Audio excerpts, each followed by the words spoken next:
Hi guys, I cut my hair. I cut my hair. It's so good. And I love it. And now I'm ready for boot camp. And you didn't have to. I think they changed the rule a little bit, and now you don't have to cut it, but you have to put it in a bun in less than 2 minutes or they chop it off. And I wasn't about to have my hair chopped off, so I cut it.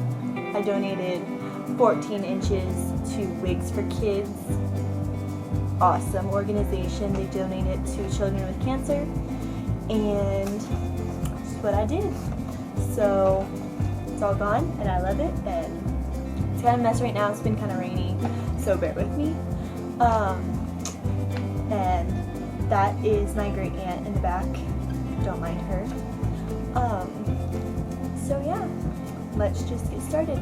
So before I talked about that I was gonna do a video on like questions I asked my recruiter, and so I'm gonna tell you. So some of the questions I asked him,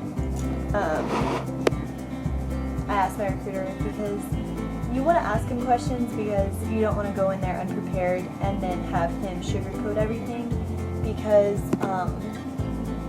you kind of want him to be honest with you a little bit, because you don't know what you're getting into, but he does, and so he has experience with it, so you want to ask him as much as you can.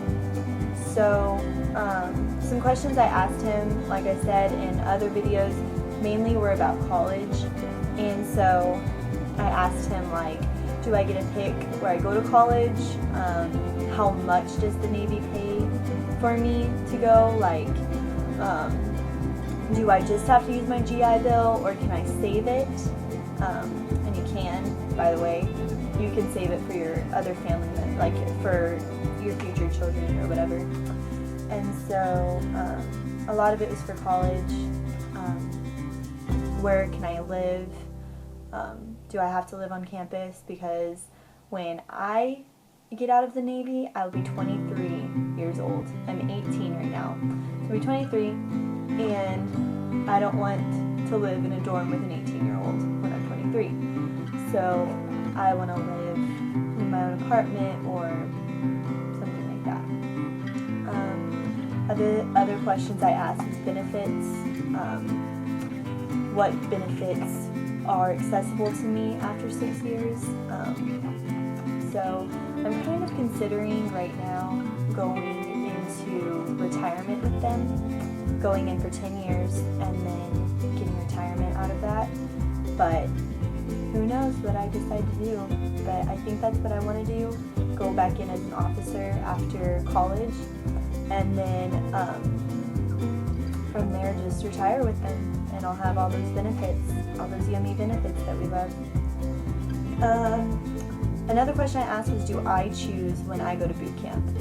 And that's kind of tricky because I saw one other person ask, well, when can I go to boot camp? And she asked the soonest. Some people ask for a later time. For me, I didn't really care. I wanted a summer, but I wasn't going to be like, I'm not joining if I don't have a summer before boot camp. It wasn't what I had in mind. So I told them, honestly, whatever I can get, like that summer.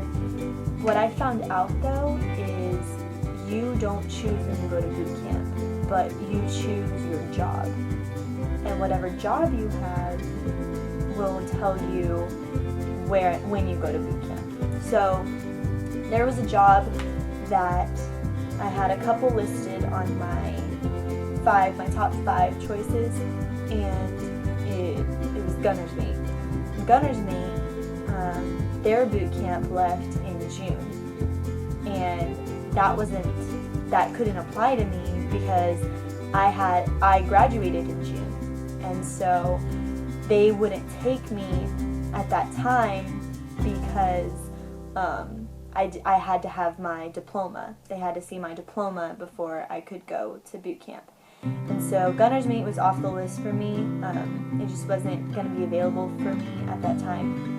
But when I got intelligence specialist, it just was a God thing, because now I get a summer and I leave August 3rd.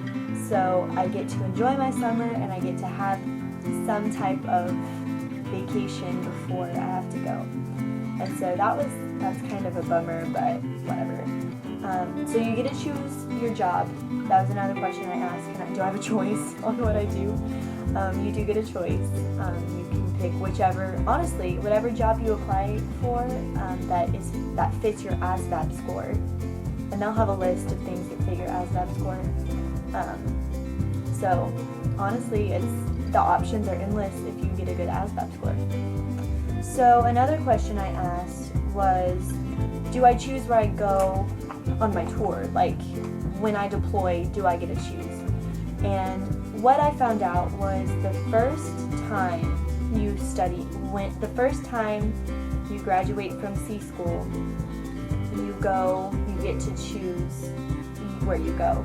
So if I was top of my class, I get first pick. So I'm going to be working on that. Top of your class, you get first pick on where to go. So you do get a choice the first time. And then after that, you don't have a choice. So pick the place that you want to go the most the first time. Medical qualifications, I asked if I had anything that would hinder that.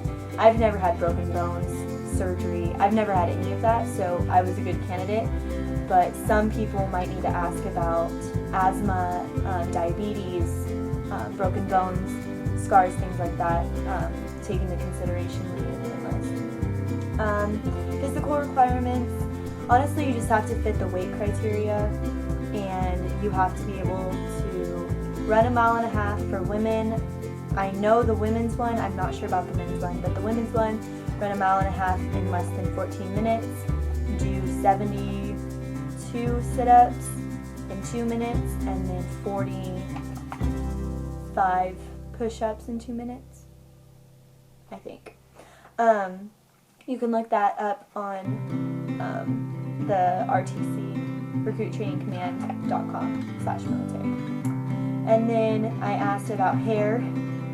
Obviously I didn't care that much because I was going to cut it, but I asked the hair requirements, and he told me they had changed, but it's good idea to cut your hair. Makeup, you can take it to boot camp, but it can only be for girls, obviously, I'm sorry, but it can only be minimal, like the bare minimum makeup, but you can't wear it during boot camp, but at graduation you can wear it. And then I asked, where are my A&C school? Now my A&C school for intelligence is Virginia Beach, which is Dam Neck, Virginia, around that area. It's not Norfolk, but it's Dam Neck. It's on Virginia Beach. So that's where I'll be stationed for C school and A school. A school is the first phase of training after boot camp, and then you graduate A school and then go into a specified field, a specific field, and that's your C school. And then from there, you get to go abroad, and if you choose to. So that was some of the questions I asked my recruiter. If you have any questions for me about talking to your recruiter, please just ask me, and I'd love to tell you. So thank you.